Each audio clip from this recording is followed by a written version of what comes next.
global governance at a human rights and environmental level involves the cooperation of states, international organizations, and non-state actors to protect fundamental rights and manage environmental challenges across national boundaries. Human rights are governed globally by a framework of international law, treaties, customary norms, and institutions designed to protect individuals from abuse by states.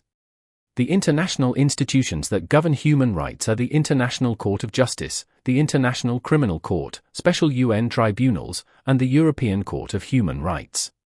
The 1948 Universal Declaration of Human Rights is a foundational international document that sets out universal civil, political, economic, social, and cultural rights. The 1948 Universal Declaration of Human Rights provides these institutions with a source of authority as it establishes shared global standards that later treaties and courts interpret and enforce. Humanitarian interventions are actions taken by states or international bodies to prevent or stop serious human rights abuses such as genocide or crimes against humanity. These institutions lead to humanitarian interventions as their legal findings legitimize international pressure or action where states fail to protect their populations. Selective interventionism is the inconsistent application of humanitarian intervention depending on political, strategic, or economic interests. These institutions lead to selective interventionism as their rulings rely on state cooperation, meaning enforcement occurs unevenly. Western double standards are the perception that Western states apply human rights rules strictly to others but loosely to themselves or allies. These institutions lead to Western double standards as enforcement often targets weaker states while powerful Western actors avoid accountability. The International Court of Justice is the principal judicial organ of the United Nations that settles legal disputes between states. The origins of the International Court of Justice is its establishment in 1945 as the successor to the Permanent Court of International Justice. The development of the International Court of Justice is marked by its increasing role in human rights-related disputes between states. The first stage of development was its creation to resolve interstate disputes peacefully after the Second World War. The second stage of development was the expansion of its jurisdiction to include advisory opinions on human rights matters. The third stage of development is its modern role addressing genocide, war crimes, and state responsibility cases. The sources of authority for the International Court of Justice are the UN Charter, international treaties, customary international law, and general principles of law. The 1948 Universal Declaration of Human Rights provides the International Court of Justice with a source of authority by informing interpretations of human rights obligations under binding treaties.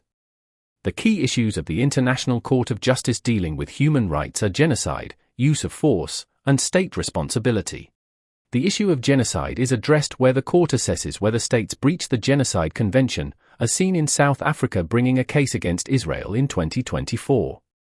The issue of use of force is addressed where the court examines unlawful military action, as shown in Ukraine v. Russia following the 2022 invasion. The issue of state responsibility is addressed where states are held accountable for systemic abuses, as demonstrated by provisional measures ordered against Myanmar in relation to the Rohingya crisis.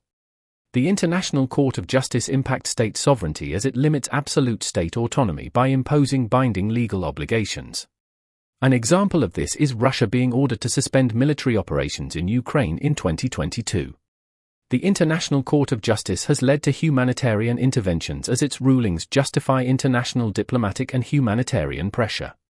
An example of successful humanitarian interventions from the International Court of Justice is increased international aid and monitoring following provisional measures in the Myanmar case. An example of unsuccessful humanitarian interventions from the International Court of Justice is the continuation of violence in Gaza despite provisional measures ordered in 2024. The International Court of Justice has led to selective interventionism as enforcement depends on political will rather than automatic compliance. This has led to the development of responsibility to protect and conflict with state sovereignty as states are expected to act where courts identify mass atrocities. An example of selective interventions from the International Court of Justice is strong enforcement pressure against Russia but limited action against allied states. The International Court of Justice has led to Western double standards as Western-backed states face fewer consequences for non-compliance. An example of this is limited enforcement against Israel following the 2024 Provisional Measures case. The International Criminal Court is a permanent international court that prosecutes individuals for genocide, crimes against humanity, and war crimes. The origins of the International Criminal Court is the Rome Statute agreed in 1998 and entering into force in 2002. The development of the International Criminal Court is characterized by expanding investigations into global conflicts. The first stage of development was the establishment of jurisdiction over the most serious international crimes. The second stage of development was early prosecutions focusing mainly on African states. The third stage of development is its recent expansion into cases involving major powers and global conflicts. The sources of authority for the International Criminal Court are the Rome Statute and referrals from the UN Security Council. The 1948 Universal Declaration of Human Rights provides the International Criminal Court with a source of authority by defining the fundamental rights that international crimes violate. The key issues of the International Criminal Court dealing with human rights are individual criminal accountability and enforcement. The issue of accountability is shown by the arrest warrant issued for Vladimir Putin in 2023 for alleged war crimes in Ukraine. The issue of enforcement is highlighted by difficulties arresting suspects, as seen in Sudan where warrants remain unenforced. The International Criminal Court impacts state sovereignty as it asserts jurisdiction over individuals regardless of state consent in some cases. An example of this is the ICC seeking arrest warrants for Israeli leaders in 2024. The International Criminal Court has led to humanitarian interventions as prosecutions deter future abuses and encourage international action. An example of successful humanitarian interventions from the International Criminal Court is increased international pressure following prosecutions linked to Darfur.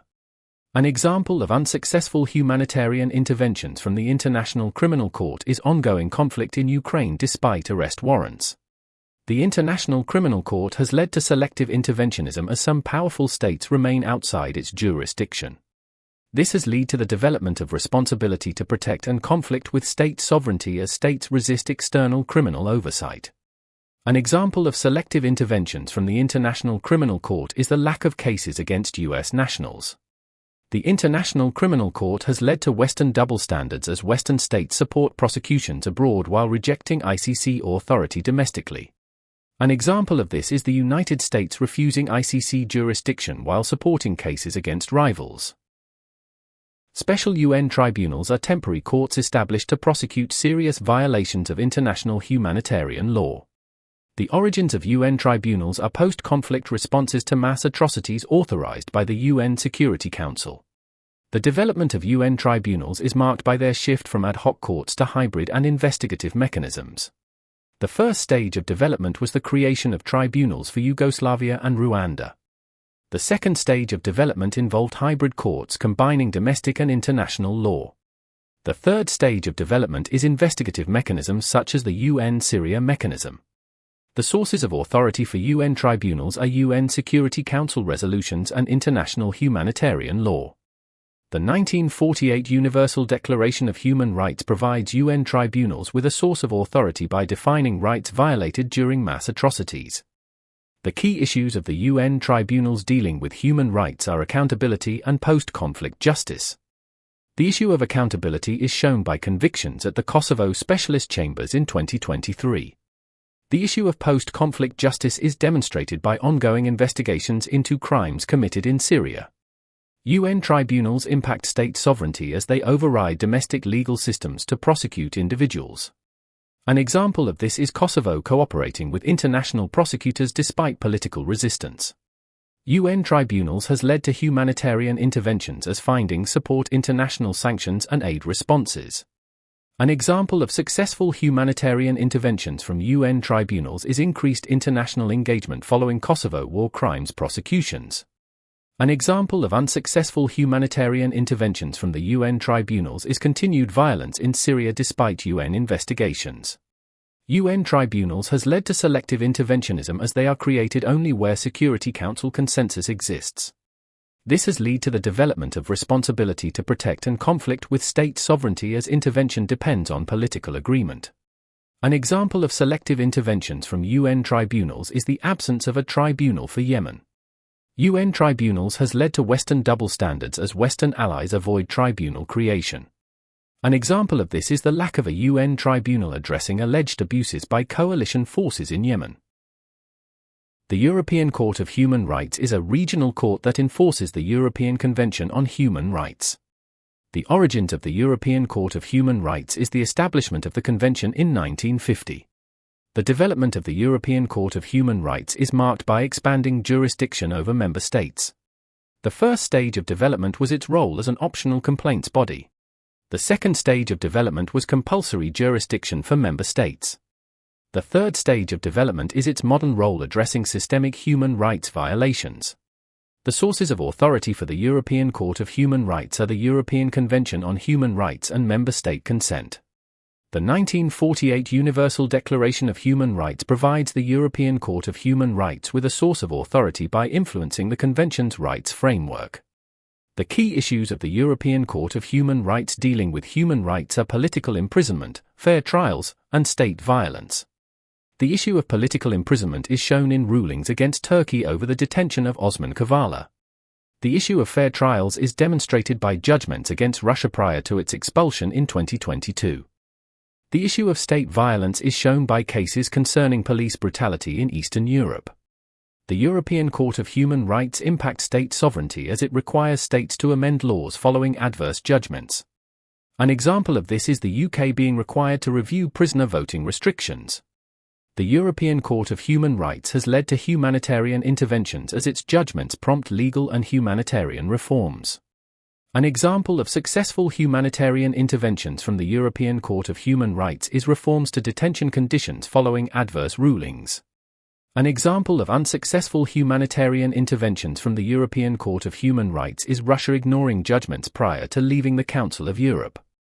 The European Court of Human Rights has led to selective interventionism as only European states fall under its jurisdiction. This has led to the development of responsibility to protect and conflict with state sovereignty as regional enforcement challenges national autonomy. An example of selective interventions from the European Court of Human Rights is the inability to act outside Europe.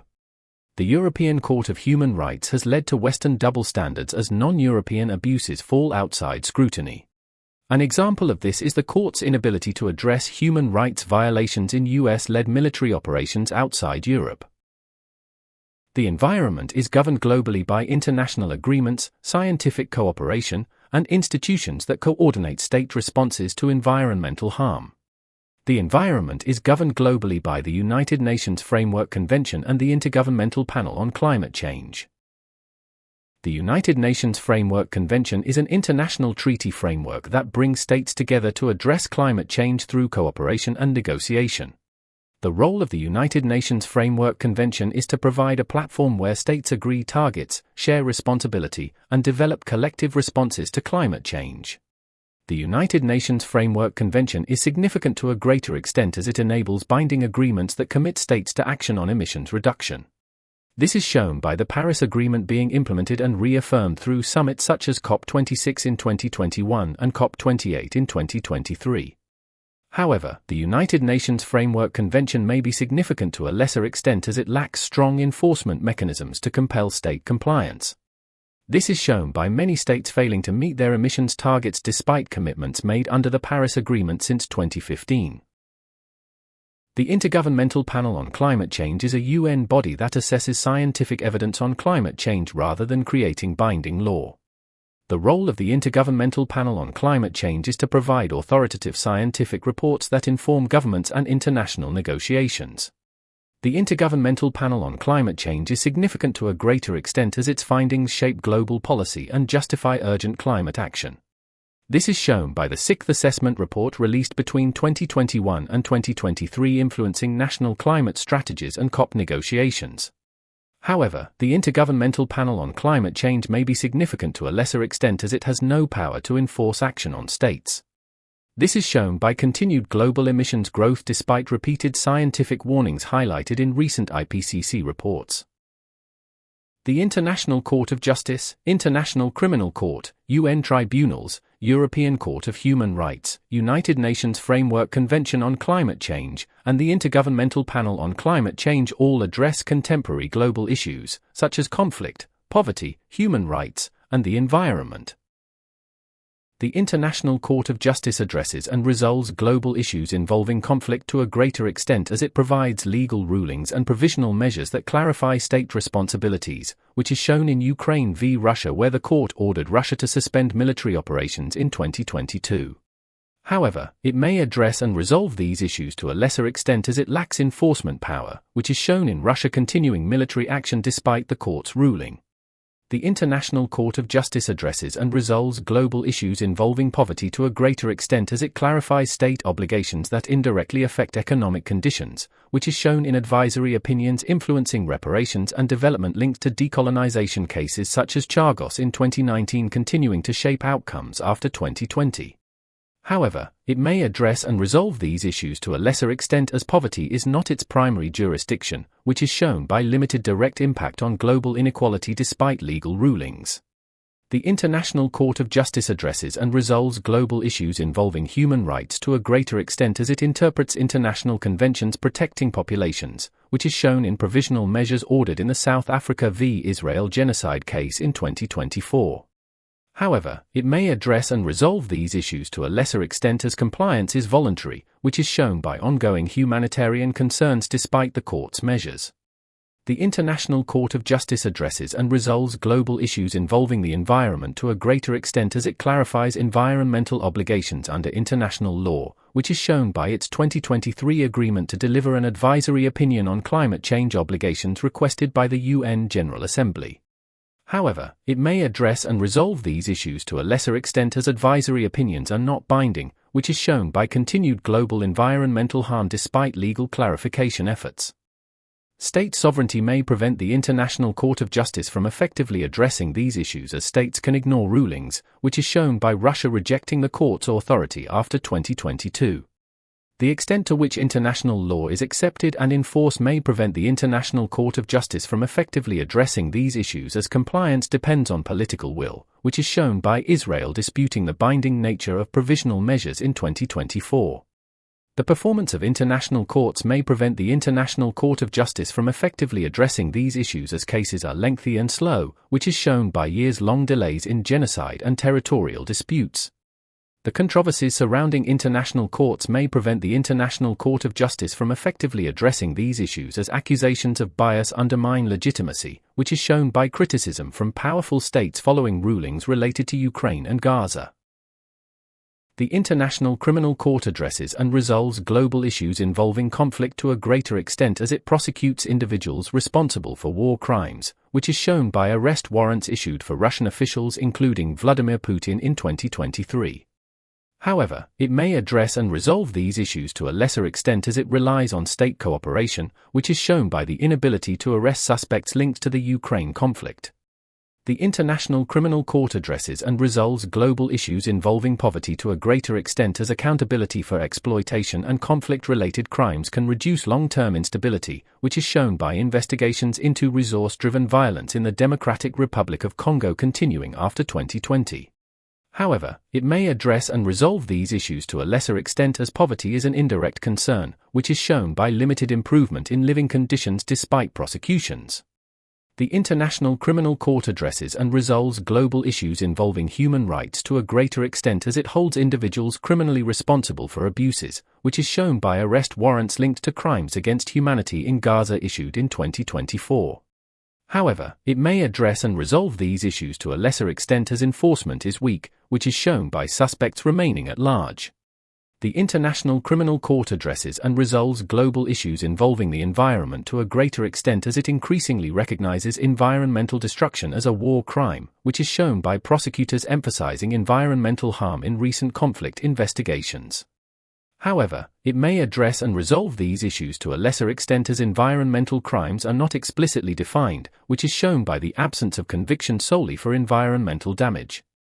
State sovereignty may prevent the International Criminal Court from effectively addressing these issues as non-member states reject its authority, which is shown by Russia and the United States refusing cooperation. The extent to which international law is accepted and enforced may prevent the International Criminal Court from effectively addressing these issues as arrest warrants are ignored, which is shown by Sudan failing to surrender suspects over the past decade. The performance of international courts may prevent the International Criminal Court from effectively addressing these issues as cases progress slowly, which is shown by long-running investigations without verdicts. The controversies surrounding international courts may prevent the International Criminal Court from effectively addressing these issues as claims of Western bias reduce legitimacy, which is shown by African states criticizing the court's focus on certain regions. UN tribunals address and resolve global issues involving conflict to a greater extent as they prosecute individuals responsible for war crimes and crimes against humanity, which is shown in convictions delivered by the Kosovo Specialist Chambers between 2020 and 2023. However, they may address and resolve these issues to a lesser extent as they rely on state cooperation for arrests, which is shown in the continued failure to prosecute senior figures responsible for crimes in Syria despite ongoing UN investigations. UN tribunals address and resolve global issues involving poverty to a greater extent as accountability for conflict-related crimes can support post-conflict stability and development, which is shown in UN-backed justice processes in the Central African Republic continuing since 2021. However, they may address and resolve these issues to a lesser extent as poverty is an indirect concern of criminal justice, which is shown by persistent poverty in conflict states despite tribunal activity. UN tribunals address and resolve global issues involving human rights to a greater extent as they investigate and document mass abuses, which is shown by the UN Independent Investigative Mechanism for Myanmar expanding evidence collection since 2020. However, they may address and resolve these issues to a lesser extent as findings do not always lead to prosecutions, which is shown by limited legal consequences for perpetrators in Myanmar. UN tribunals address and resolve global issues involving the environment to a greater extent as they increasingly document environmental destruction linked to conflict, which is shown by UN investigations into environmental damage during the Ukraine war from 2022 onwards. However, they may address and resolve these issues to a lesser extent as environmental harm is not a core crime, which is shown by the absence of direct prosecutions for environmental destruction alone. State sovereignty may prevent UN tribunals from effectively addressing these issues as states can refuse cooperation, which is shown by Syria blocking international judicial processes since 2015. The extent to which international law is accepted and enforced may prevent UN tribunals from effectively addressing these issues as enforcement depends on political will, which is shown by repeated Security Council deadlock over accountability mechanisms. The performance of international courts may prevent UN tribunals from effectively addressing these issues as proceedings are slow and complex, which is shown by long-running investigations with few final convictions. The controversies surrounding international courts may prevent UN tribunals from effectively addressing these issues as accusations of bias undermine legitimacy, which is shown by criticism from states targeted by UN investigations. The European Court of Human Rights addresses and resolves global issues involving conflict to a greater extent as it adjudicates interstate cases arising from war, which is shown in judgments concerning Russia's actions in Ukraine delivered between 2022 and 2024. However, it may address and resolve these issues to a lesser extent as it lacks enforcement power, which is shown by Russia ignoring judgments prior to its withdrawal from the court in 2022. The European Court of Human Rights addresses and resolves global issues involving poverty to a greater extent as it protects social and economic rights under the Convention, which is shown in cases requiring states to improve welfare provision since 2020. However, it may address and resolve these issues to a lesser extent as it cannot compel economic redistribution, which is shown by ongoing poverty across Europe despite adverse rulings.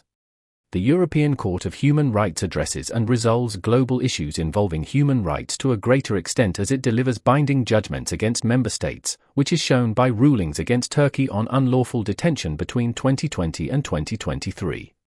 However, it may address and resolve these issues to a lesser extent as compliance varies, which is shown by delayed implementation of judgments by several states.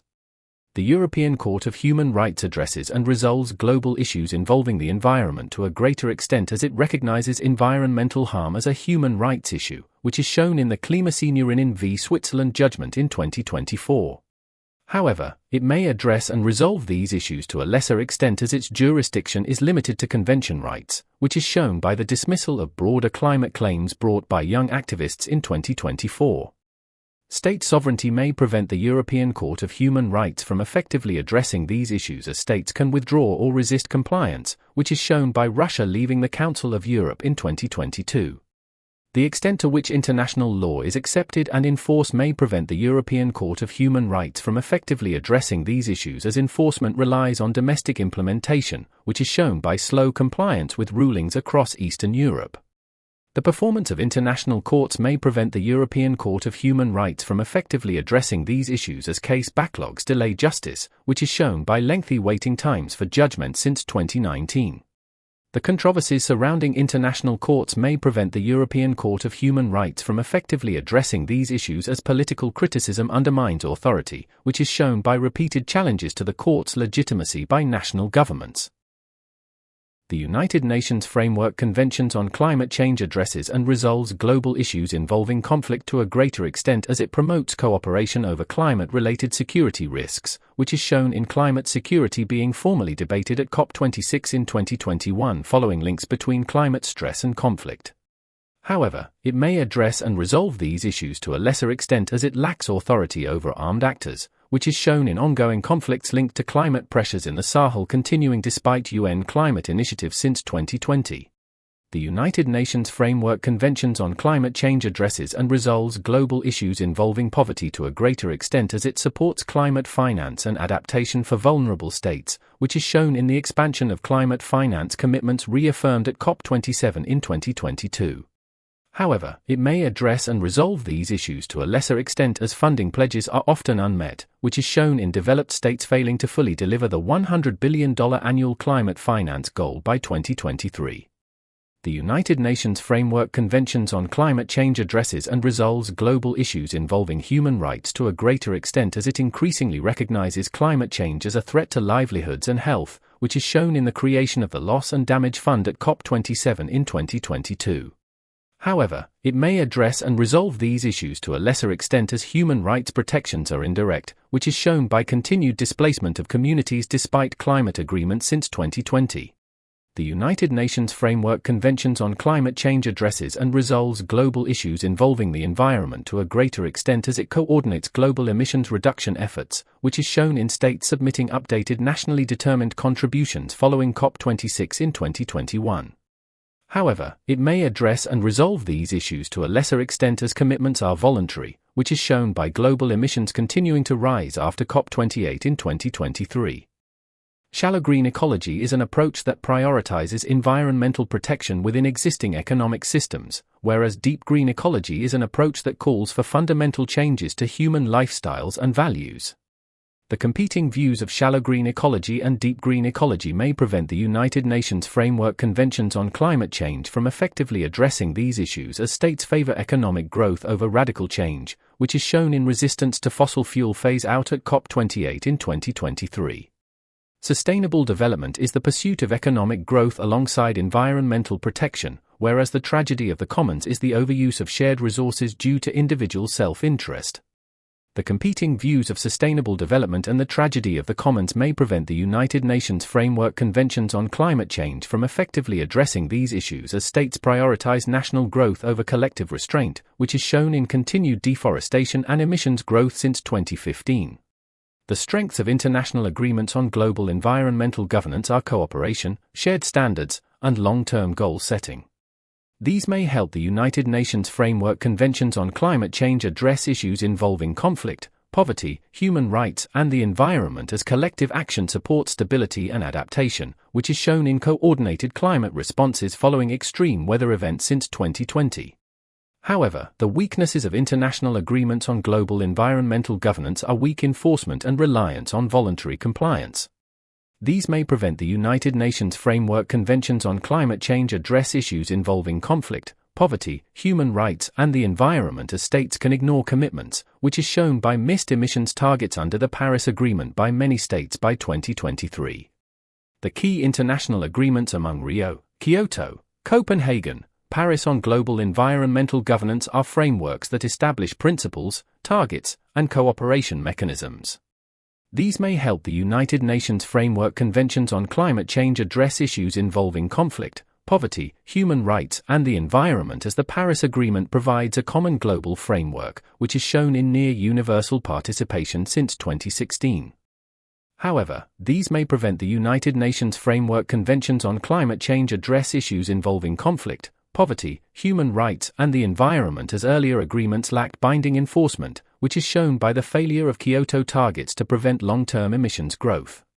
Sovereignty is an obstacle to international cooperation as states prioritize national interests, and may prevent the United Nations Framework Conventions on Climate Change from effectively addressing these issues as states resist external pressure, which is shown in countries weakening commitments at COP meetings since 2018. The world division of developed and developing nations is an obstacle to international cooperation as states disagree over responsibility and resources, and may prevent the United Nations Framework Conventions on Climate Change from effectively addressing these issues as negotiations stall, which is shown in disputes over climate finance at COP26 and COP27. The disagreement over responsibility and measurement is conflict over who should act and how emissions are counted, and may prevent the United Nations Framework Conventions on Climate Change from effectively addressing these issues as trust is undermined, which is shown in ongoing disputes over emissions reporting and fairness since 2015. The Intergovernmental Panel on Climate Change addresses and resolves global issues involving conflict to a greater extent as it identifies climate change as a risk multiplier for instability, which is shown in the 6th Assessment Report published between 2021 and 2023 linking climate stress to conflict in regions such as the Sahel. However, it may address and resolve these issues to a lesser extent as it has no policy-making or enforcement power, which is shown in continued climate-related conflicts despite IPCC warnings since 2021. The Intergovernmental Panel on Climate Change addresses and resolves global issues involving poverty to a greater extent as it highlights how climate impacts disproportionately affect poorer communities, which is shown in its 2022 report emphasizing risks to food security and livelihoods in developing states. However, it may address and resolve these issues to a lesser extent as it cannot compel wealth redistribution or adaptation funding, which is shown by persistent poverty despite repeated IPCC recommendations since 2020. The Intergovernmental Panel on Climate Change addresses and resolves global issues involving human rights to a greater extent as it frames climate change as a threat to life, health, and housing, which is shown in recent IPCC reports being cited in climate litigation and UN human rights debates since 2021. However, it may address and resolve these issues to a lesser extent as it does not directly enforce rights protections, which is shown by ongoing displacement from climate impacts despite scientific evidence. The Intergovernmental Panel on Climate Change addresses and resolves global issues involving the environment to a greater extent as it provides the most authoritative global scientific assessment of environmental change, which is shown by the widespread use of the 6th Assessment Report in national climate policies after 2021. However, it may address and resolve these issues to a lesser extent as states can ignore its findings, which is shown by rising global emissions despite clear scientific warnings since 2021. The competing views of shallow green ecology and deep green ecology may prevent the Intergovernmental Panel on Climate Change from effectively addressing these issues as governments favor moderate reforms over systemic change, which is shown by resistance to rapid fossil fuel phase-out following IPCC warnings since 2018. The competing views of sustainable development and the tragedy of the commons may prevent the Intergovernmental Panel on Climate Change from effectively addressing these issues as states pursue individual economic growth, which is shown by continued overuse of shared atmospheric resources despite global targets. The strengths of international agreements on global environmental governance are shared scientific knowledge, cooperation, and long-term goal setting. These may help the Intergovernmental Panel on Climate Change address issues involving conflict, poverty, human rights, and the environment as its evidence informs coordinated global responses, which is shown by IPCC findings shaping negotiations at COP26 and COP27. However, the weaknesses of international agreements on global environmental governance are weak enforcement and voluntary compliance. These may prevent the Intergovernmental Panel on Climate Change address issues involving conflict, poverty, human rights, and the environment as states can disregard scientific advice, which is shown by failure to meet emissions reduction pathways outlined by the IPCC. The key international agreements among Rio, Kyoto, Copenhagen, Paris on global environmental governance are frameworks that translate scientific evidence into political commitments. These may help the Intergovernmental Panel on Climate Change address issues involving conflict, poverty, human rights, and the environment as the Paris Agreement aligns closely with IPCC temperature targets, which is shown by governments referencing IPCC carbon budget since 2018. However, these may prevent the Intergovernmental Panel on Climate Change address issues involving conflict, poverty, human rights, and the environment as compromises weaken ambition, which is shown by insufficient national pledges to meet IPCC recommended limits by 2023. Sovereignty is an obstacle to international cooperation as states control their own policies, and may prevent the Intergovernmental Panel on Climate Change from effectively addressing these issues as governments reject external pressure, which is shown by some states criticizing or downplaying IPCC findings since 2018. The World Division of Developed and Developing Nations is an obstacle to international cooperation as states disagree over responsibility and capacity, and may prevent the Intergovernmental Panel on Climate Change from effectively addressing these issues as negotiation stall, which is shown by disputes over adaptation finance following IPCC reports.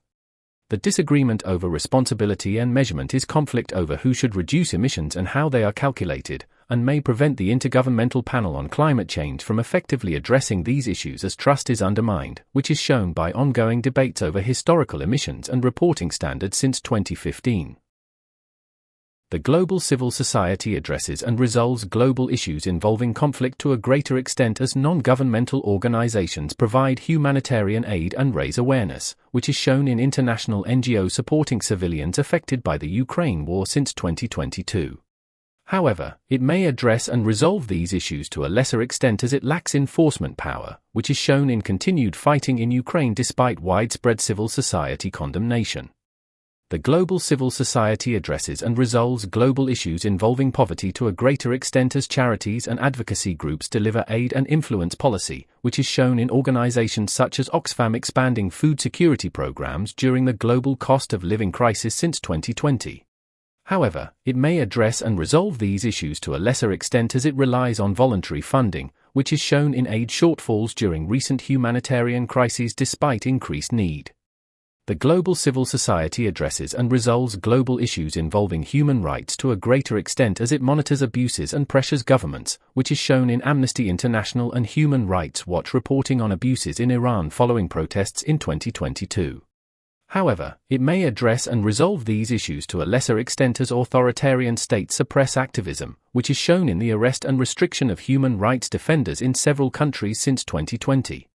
The global civil society addresses and resolves global issues involving the environment to a greater extent as activist movements influence public opinion and policy, which is shown in global climate strikes inspired by youth activists continuing after 2020.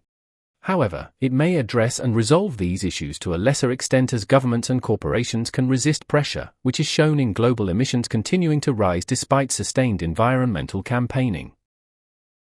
Non-state actors address and resolve global issues involving conflict to a greater extent as humanitarian organizations and mediators provide relief and support peace efforts, which is shown in NGOs delivering aid and documenting war crimes during the Ukraine conflict since 2022. However, it may address and resolve these issues to a lesser extent as non-state actors lack coercive power, which is shown in the continuation of armed conflict despite sustained NGO involvement in Ukraine. Non-state actors of justice address and resolve global issues involving poverty to a greater extent as charities, courts of public opinion, and advocacy groups influence policy and provide direct assistance, which is shown in international NGOs expanding food and poverty relief programs during the global cost of living crisis since 2020.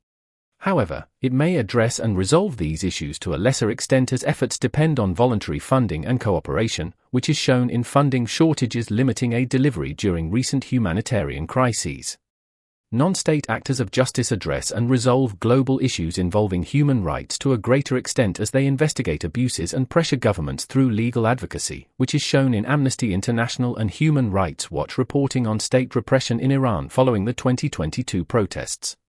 However, it may address and resolve these issues to a lesser extent as authoritarian regimes restrict civil society activity, which is shown in the detention and harassment of human rights defenders in multiple states since 2020.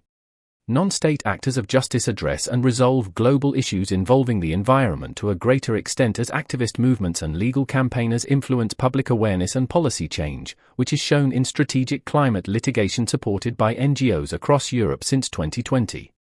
However, it may address and resolve these issues to a lesser extent as governments and corporations can resist non-binding pressure, which is shown in continued global emissions growth despite sustained environmental activism.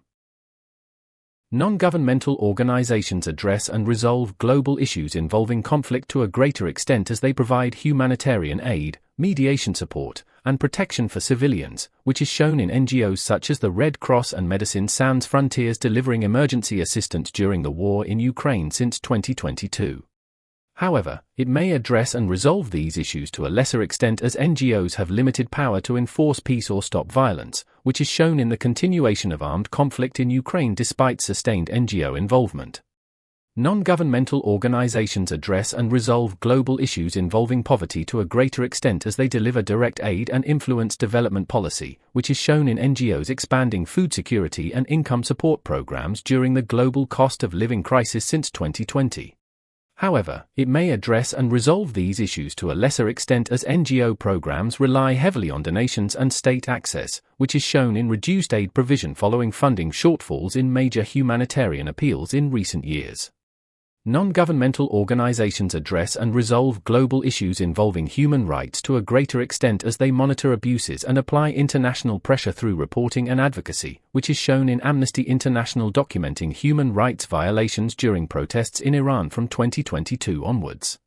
However, it may address and resolve these issues to a lesser extent as governments can restrict or expel NGOs, which is shown in the tightening of laws on foreign-funded organizations in several states since 2020.